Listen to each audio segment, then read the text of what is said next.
Which is the better investment, the well-located older property or the newer property in the growing part of town? You might be surprised by the answer. So I've invested in both older and newer properties, and I want to share what I have learned that might help you become a better real estate investor. Welcome to Strategy Saturday.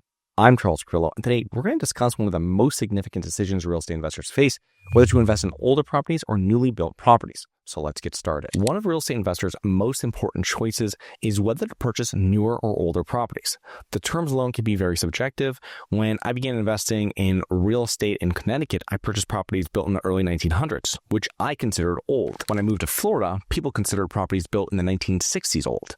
And like most decisions, there's always pros and cons, and I'm going to break down what I feel are some of the most important points that investors should take into consideration when making this decision. So first off, it's the purchase price, which is obvious. It's what most people probably see first.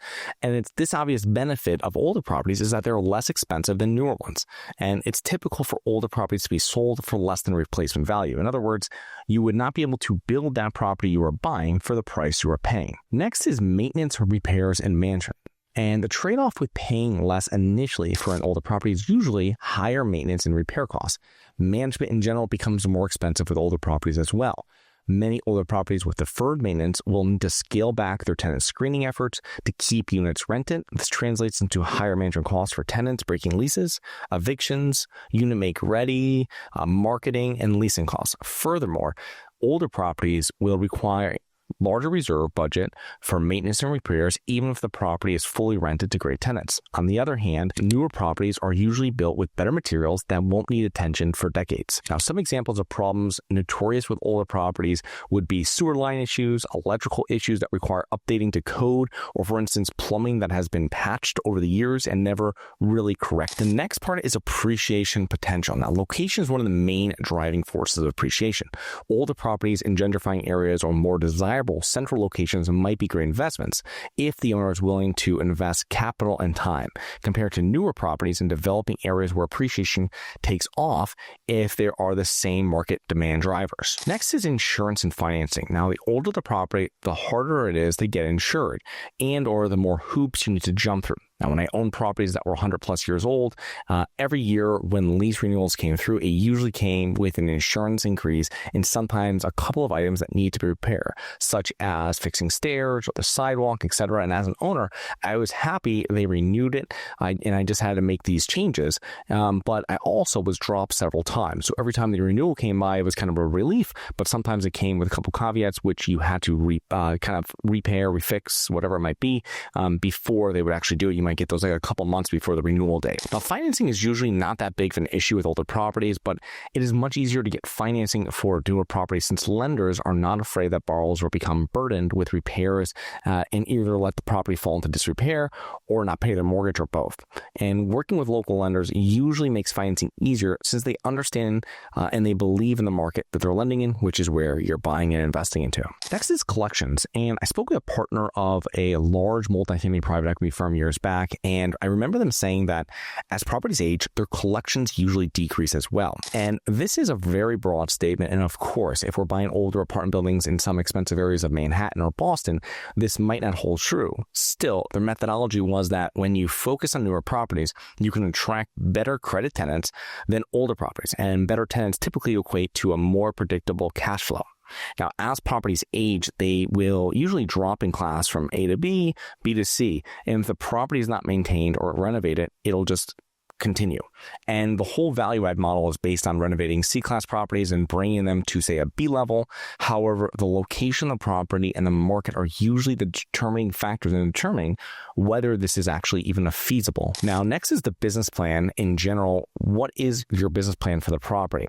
If you keep an older property for 10 plus years, it will require some significant CapEx, capital expenditures. If you do not want to handle this, maybe buying newer properties is a better route to take. Still, it is also might make sense to perform those renovations every 10 years when you refinance to maximize the value of your property. So typically when you refinance out, if you're doing it, say 5-10 years, definitely 10 years, you're going to have built some equity in the property, and you can take some of that out. You can reinvest into your property to repair anything that needs to be done, update anything that's going to increase rents. And that's really the great thing about commercial mortgages, where you're going to have that balloon and you can kind of refinance everything, pull some cash out, make the property property better, and go on. Next part here is resale. So who will purchase a property after you complete your business plan? If it is a newly built, it might be easier to find a buyer than an older property. And selling an older property in a market, and especially a down market, might make selling harder. There's a reason why institutional investors typically focus on purchasing larger and newer apartment buildings, more predictable cash flows, and easier to finance and sell. Now, for investors looking for a higher return who are not deterred by the more time-intensive nature of older properties, that might be the best route.